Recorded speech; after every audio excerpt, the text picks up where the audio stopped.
Picture this. You're a 13-year-old girl living along the golden coast of Baiae, the most decadent resort town in the Roman Empire.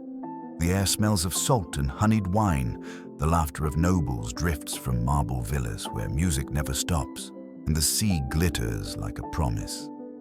You spend your mornings swimming in the shallows with your sisters, your braids heavy with seawater as you chase silver fish through the reeds. Your world feels safe, innocent, unshakably beautiful. But all that changes the moment a black-sailed galley appears on the horizon, cutting across the water with the deliberate grace of a predator. The crowd at the docks parts in silence. The imperial seal on the sail gleams gold beneath the sun, the sign of absolute power. The emperor's men have arrived, and the whispers begin almost immediately. They say he's collecting again, not boys this time, but girls, young, beautiful, untouched by the world's corruption. The soldiers call it service to the gods. Your mother calls it what it is, a curse. By the time the soldiers reach your village, it's already decided. Your name is on their list. You don't know that it was your grace in the water that caught their attention, your laughter echoing across the bay while an imperial scout watched from the cliffs. You don't know that tomorrow you'll wake beneath the vaulted ceilings of a villa on the island of Capri, surrounded by other girls whose eyes already hold the knowledge of things they should never have seen. The island is breathtaking from a distance, a jagged emerald rising from sapphire seas. But the closer you sail, the colder it feels. Towering cliffs block all view of the mainland, sealing you off from the rest of the world. Guards stand at every landing, their armor gleaming like mirrors of the sun. No sound escapes these shores. The Emperor Tiberius, the same man once hailed as Rome's wisest ruler, has turned this paradise into a private labyrinth of luxury and depravity. He calls it his retreat, a place to escape politics and aging. In truth, it's where his mind has rotted. The villa sprawls across the cliffs like a marble beast, its halls lined with statues of gods whose stone eyes seem to weep for what happens here. You're taken with a dozen others down echoing corridors, past fountains spilling into carved pools so clear you can see your own reflection trembling in them. The servants don't speak. The guards don't blink. The silence feels heavier than chains.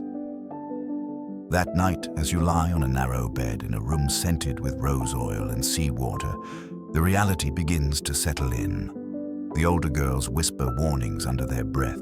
Never refuse an order, never cry in front of him, never try to run. They speak of rituals held in the emperor's private bathhouse, of music that drowns the sobs of children, of golden cups filled with dark wine and tears. They call him Father of the Sea, a name he demands his little ones use when he calls them to him. You try to convince yourself it's a nightmare, that your mother will come for you at dawn. But dawn brings no rescue, only the soft steps of servants who dress you in thin silk, brush your hair with ivory combs, and lead you into sunlight that feels crueler than night. Tiberius waits in a courtyard overlooking the endless sea. His face is that of a man who's seen too much power for too long, lined, pale, almost fragile. But his eyes are alive with something dark, something that burns and freezes at once. He smiles when he sees you, the kind of smile that doesn't reach the soul. He tells you not to be afraid, that you've been chosen for a sacred purpose. He speaks of ancient rites, of purity pleasing the gods, of the sea as Rome's cradle of renewal. Every word sounds rehearsed, sanctified, wrapped in myth to disguise the truth. When he touches your cheek, you feel the tremor in his hand, not from kindness, but anticipation. The sea below roars against the rocks as if it senses what's coming. The rituals begin at sunset. The emperor's pool is not an ordinary bath, but a vast marble chamber open to the sky, fed by natural springs that shimmer with silver light. The walls are covered in mosaics of nymphs and sea maidens, women forever frozen in moments of surrender. You are told to wade into the water, to move with grace as though the sea itself flows through you. Around the pool, musicians play soft notes on flutes, their faces blank, trained to ignore the cries that sometimes echo against the walls. The emperor enters with the slow confidence of one who knows he cannot be defied. His robes fall away, his body pale and heavy, his voice commanding and gentle all at once. He calls you his nymph, his pearl of Capri.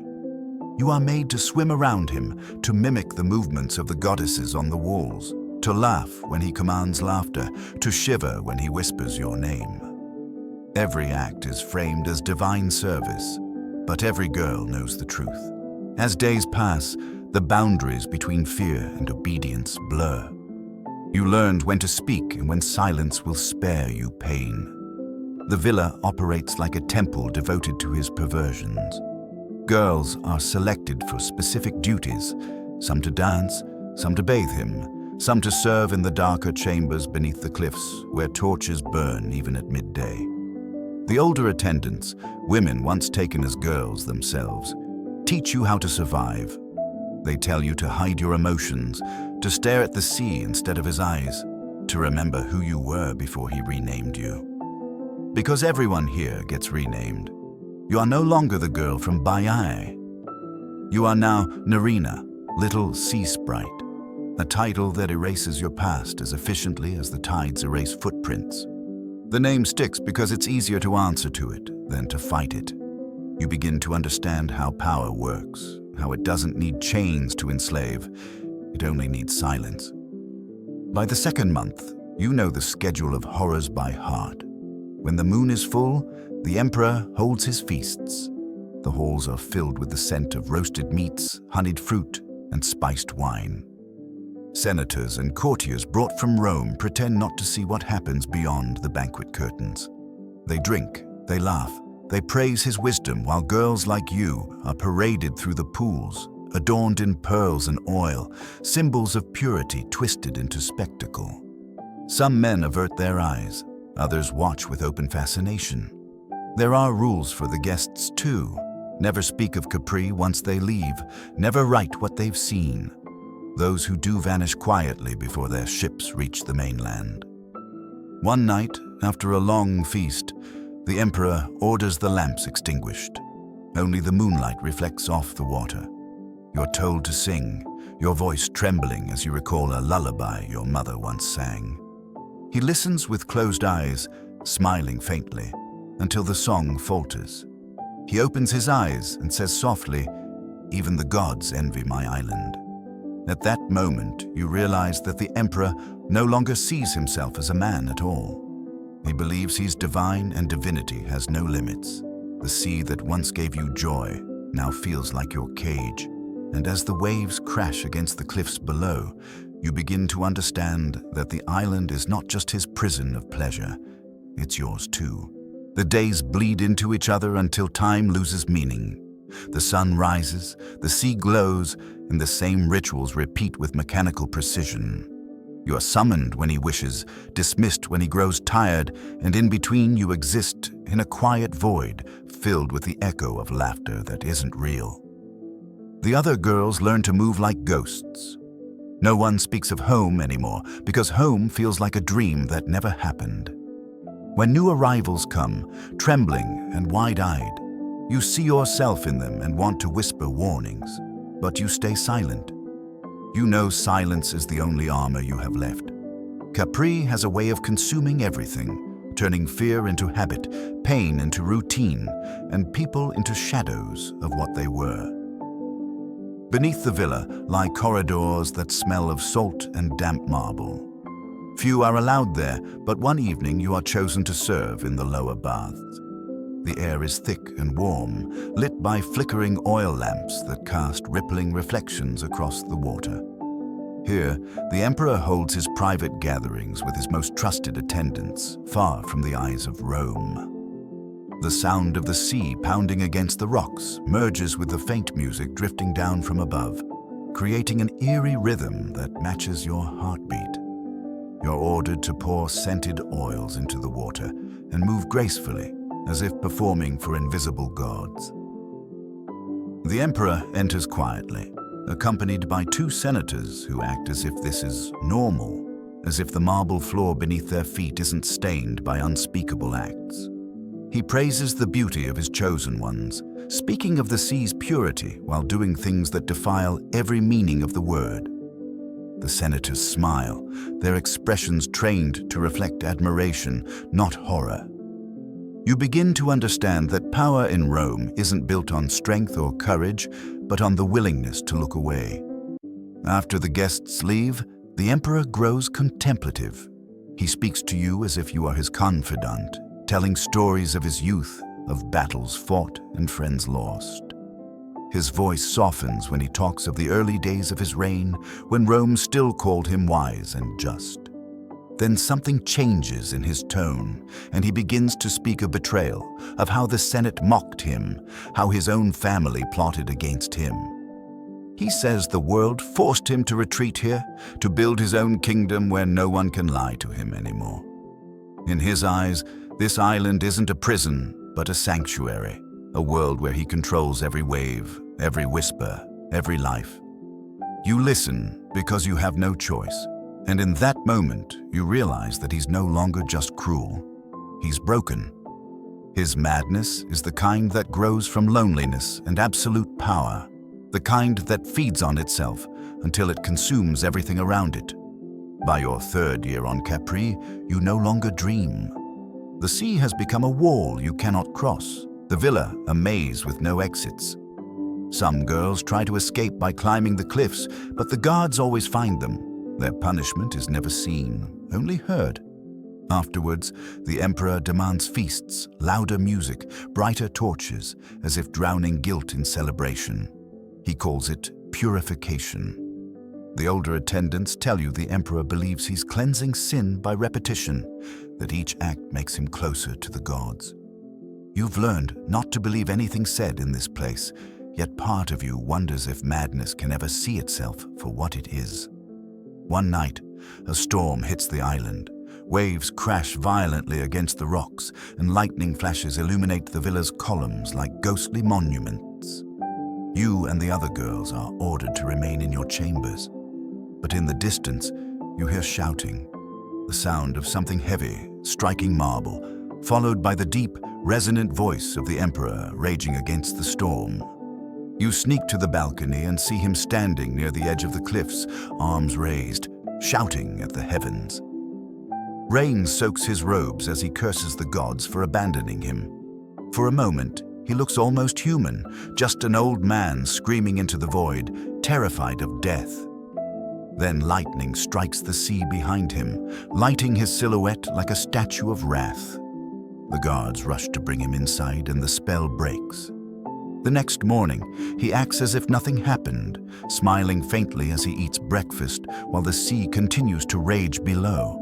It is after that storm that the island begins to change. The servants whisper that the emperor's health is failing, that he suffers from fever and strange dreams. He spends hours staring at the water, muttering to himself about voices calling from beneath the waves. Sometimes he orders the girls to sing for him while he drifts half-conscious in his pool, murmuring prayers to forgotten gods. You notice how fragile he has become, how his hands tremble when he lifts his cup, yet his authority remains absolute. Even sick, he commands fear like a living curse. The guards obey without question, the attendants bow lower than ever, and the rituals continue as though the emperor's decay is just another offering to his divinity. The line between cruelty and desperation grows thinner every day. He becomes unpredictable, alternating between moments of strange tenderness and outbursts of rage that leave everyone trembling. Once, he orders the destruction of an entire room because a statue's expression displeased him. Another time, he commands that the girls swim at midnight in freezing water, claiming the sea will renew their purity. The older attendants whisper that the emperor feels death approaching and is trying to bargain with it. His cruelty, they say, is his way of pretending he still has control. You don't know whether to pity him or hate him, but you know one thing with absolute certainty. Capri will never let you go. Weeks pass before the emperor's decline becomes visible to everyone. His once commanding voice now cracks with age, his steps slow, his breath shallow.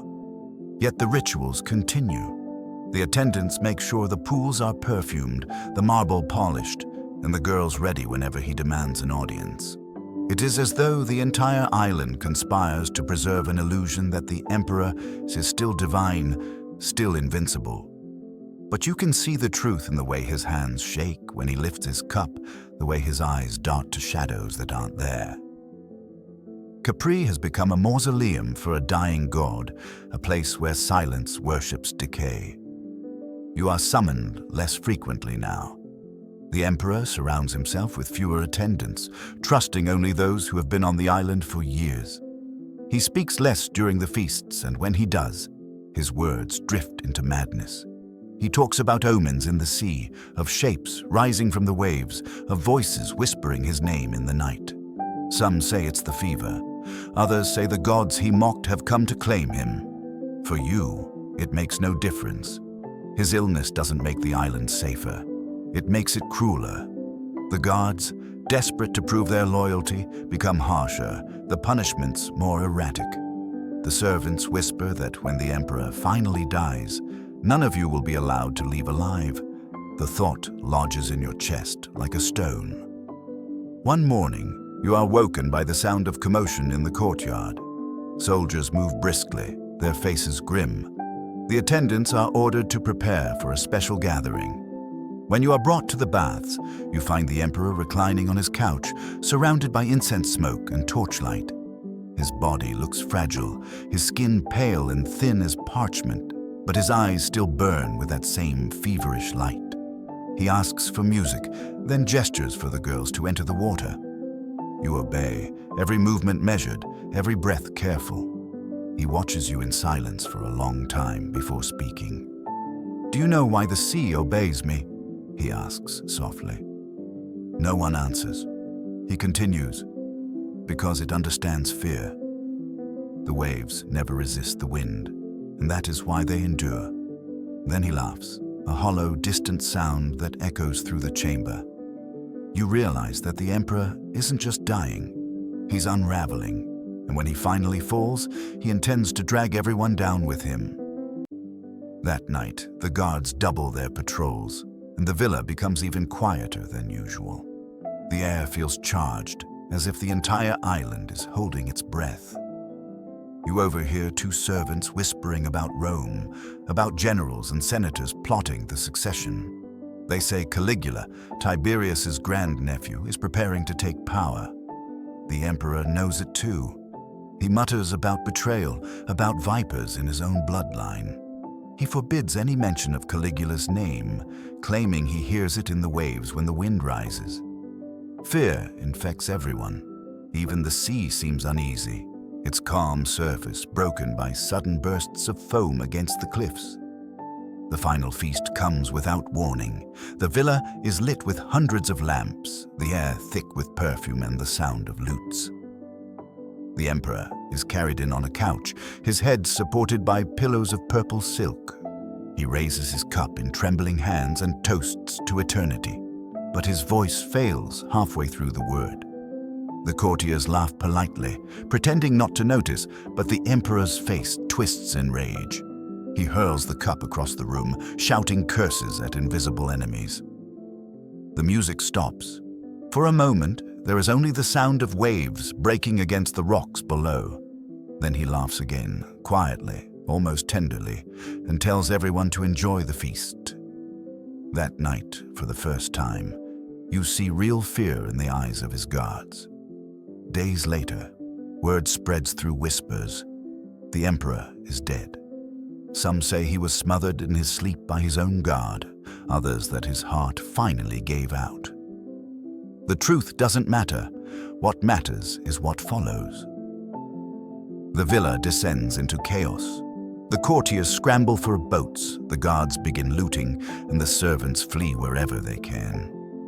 You and the other girls are locked in your chambers, forgotten amid the panic. Hours pass before you hear the sound of footsteps approaching. The door opens, and one of the older attendants enters. Her face is calm, but her hands tremble as she says, "It's over. We're free. The word feels unreal. Freedom is something you've long stopped believing in. You follow her through the corridors, past rooms you've never been allowed to enter. The pools are still, the torches extinguished, the mosaics glimmer faintly in the dawn light. You pass the chamber where the emperor once sat, now empty except for a shattered goblet and a crimson stain on the marble. Outside, the sea glows gold in the rising sun. For the first time, the island looks beautiful again, but the beauty feels wrong, like the face of someone you loved who no longer recognizes you. When the first ships arrive from the mainland, they carry officials sent to secure the villa. They find the records, lists of names, ages, duties. They find the chambers and the pools. They find the remains of those who never left. Some of the men retch, others stand in stunned silence. Word spreads quickly through Rome, and soon the name Capri becomes synonymous with horror. The new emperor orders the villa sealed, its doors locked, its halls left to the sea and wind. But even buried under years of silence, the island's story refuses to die.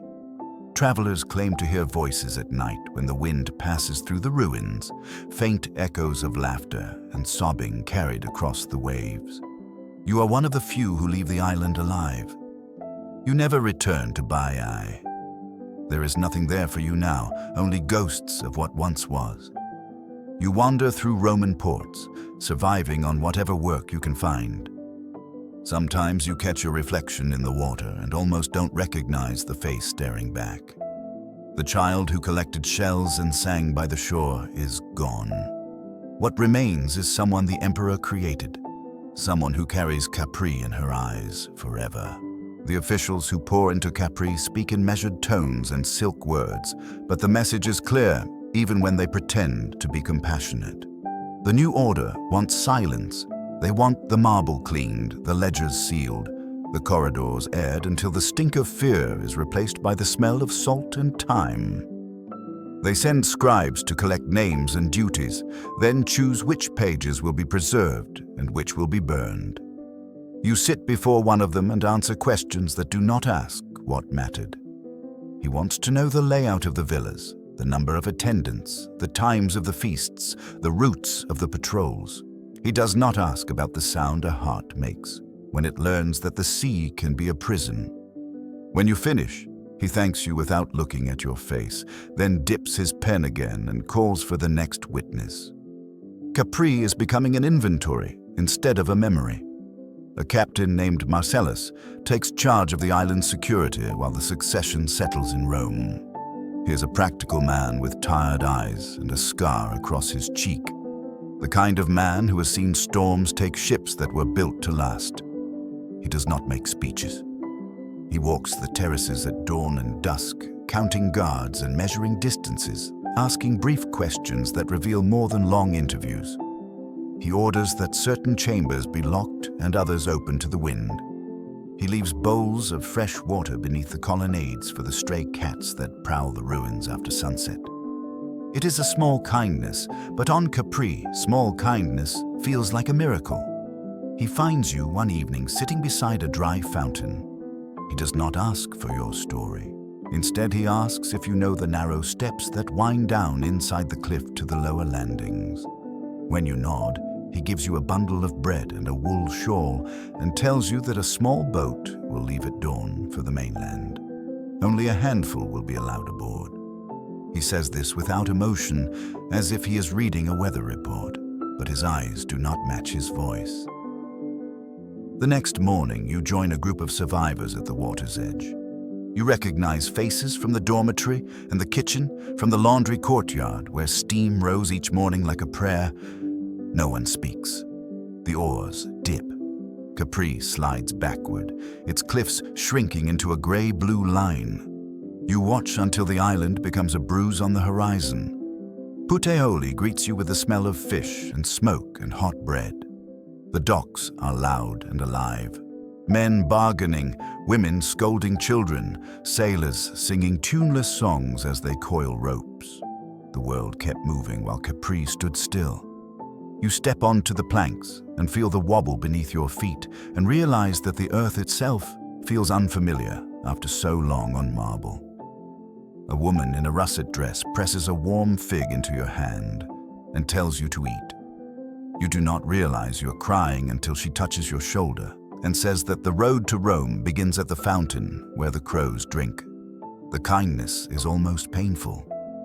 You do not go to Rome, you go to Cumae first, to a house of women who take in those left behind by storms of power. They are quiet and efficient, moving like people who have learned to make space for sorrow without letting it drown the day. They teach you to grind grain and stitch clean seams, to wake before sunrise and sleep when the lamps run dry. They never ask for details. They teach you practical things like how to bargain for onions, how to listen before you answer, how to step away from men who speak too softly and smile too often. It is not healing, not really, but it is a pattern. Patterns can keep a person from breaking. News reaches even the smallest courtyards. Rome declares that a new dawn has come. The Senate praises the successor. Poets adjust their verses. Philosophers claim they saw the end of an age in omens scattered across the sky. You learn to read those reports with careful distance, the way a sailor studies clouds without assuming they own the sea. When travelers speak of Capri, the story changes with each retelling. Some claim nothing unusual happened there, that gossip poisoned the name of a wise ruler. Others whisper of practices so vile that the gods themselves turn their faces away. You carry your own truth like a stone in the mouth. You could spit it out. You choose not to. Not yet. A magistrate arrives from Rome with neat sandals and a neat smile. He is taking depositions for a confidential archive. He offers coin for testimony, then draws lines around the words he will accept.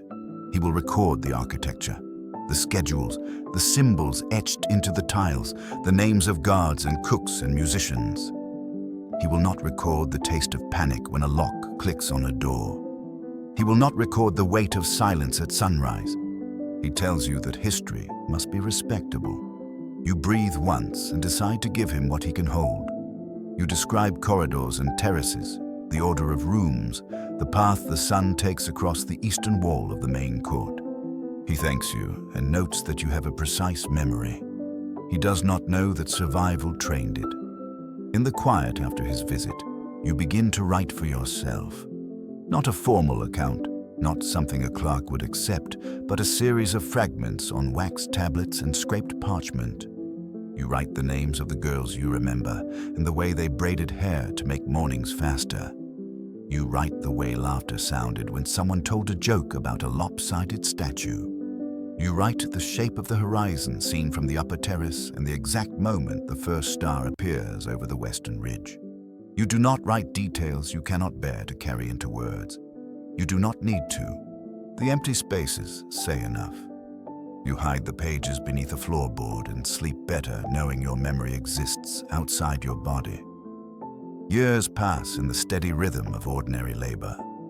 You learn to buy fish at the right hour when prices drift down with the tide. You learn which baker burns the bottoms and which uses too much honey. You walk past the sea each morning and practice breathing in the salt without letting it pull you back into old water. Little by little, the world becomes larger than the island. There are weddings in the neighborhood, and the sound of flutes no longer hurts. There are children who race through the alleys, shouting riddles, and you catch yourself smiling when they chant the answers. You discover that the sun can touch your skin without turning it to stone. One winter, you return to the cliffs opposite Capri and stand on a headland when the sky is clear. The island sits on the water like a carved god asleep. You can see the pale lines of the old villas if you know where to look. A fisherman points and tells a story about a curse. Another tells a different story about treasure. You listen and say nothing. The wind slides past your ears with a sound like distant waves. You say a name into the air that no one else can hear and let it go. The gulls take the sound, and for once it does not feel like a theft. Rome changes again. Emperors rise and fall, each one promising a return to virtue. Each one learns that power is a harbor where storms wait. Writers publish histories that argue with each other.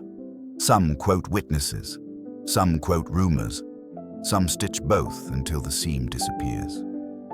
A traveling reader recites a passage in the forum at Kumai about an emperor who built a paradise that was a wound. People murmur. A few cross themselves in the old way. You stand at the edge of the crowd and realize that the story will never belong to one voice. It will live as a tide, sometimes low, sometimes high, washing truths and half-truths over the same stones.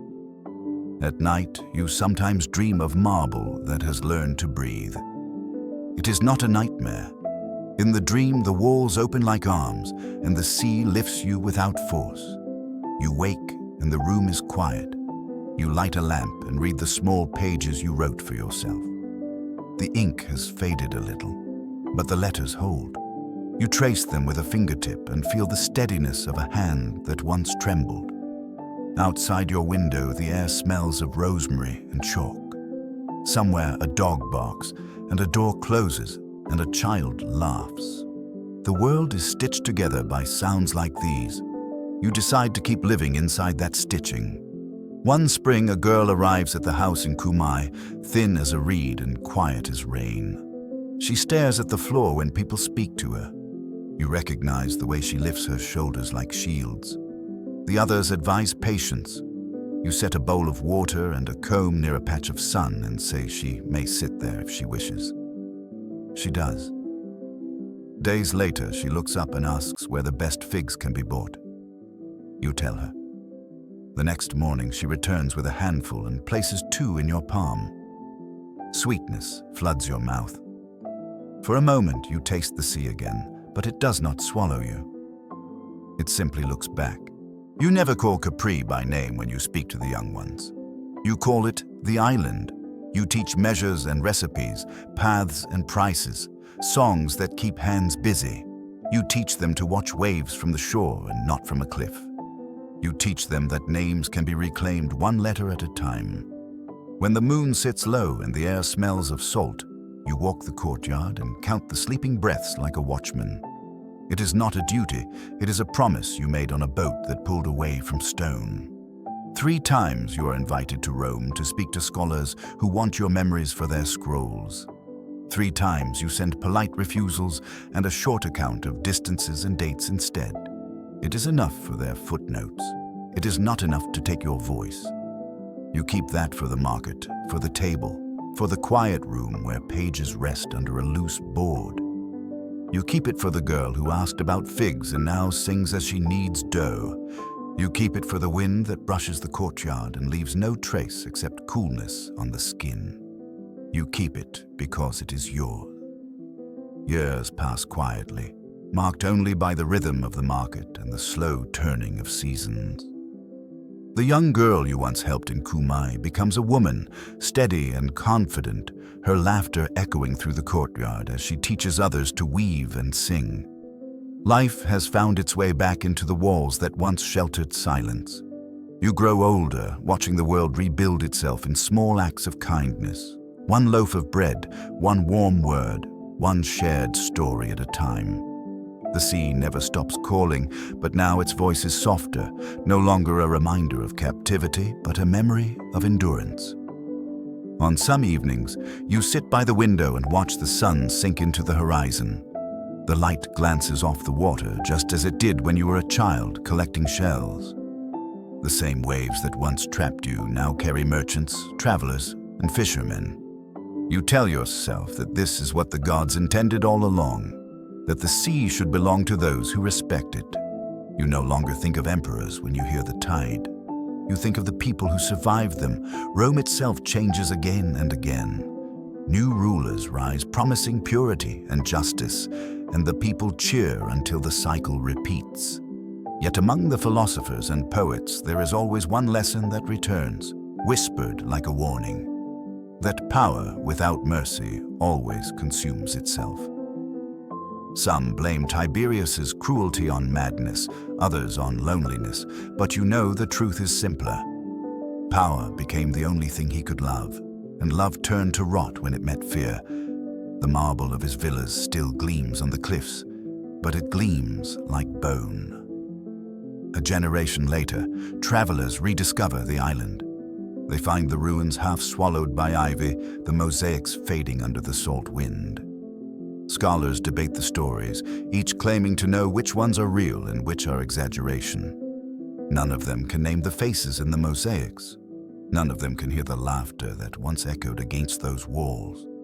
But the island remembers. The sea remembers. Every wave that breaks against the cliffs carries a fragment of what happened there, reshaped and retold until memory becomes legend. You live long enough to see the world forget and rediscover those legends. When you can no longer walk to the shore, you sit outside your door with a cup of wine and listen to the students reading aloud from new histories. They speak of Tiberius as a warning, the ruler who built his own exile, who turned beauty into fear. You close your eyes and think of the island as it was before the galleys came, when it was only cliffs and birds and sunlight on stone. You decide that remembering that version is its own kind of justice. One morning, long after the city has learned to live without your generation, you leave your small house unlocked. The wind slips through and stirs the pages hidden under the floorboard. Someone will find them, perhaps a child curious enough to wonder why old words were left behind. They will read the fragments, the names, the small moments of laughter and fear, and they will understand that history is made not only by the powerful, but by those who endure them. And that is how your story ends. Not with the emperor's roar, but with the quiet persistence of life beyond him. The island remains, the sea remains, and so does the lesson written in every wave. That cruelty fades, but truth waits patiently for those willing to listen. If you've made it this far, take a moment to think about what stories survive and why. History hides countless voices beneath its grand monuments. Seek them out, remember them, and if you want to keep exploring the forgotten corners of the past, stay curious and join us for more untold chapters of history.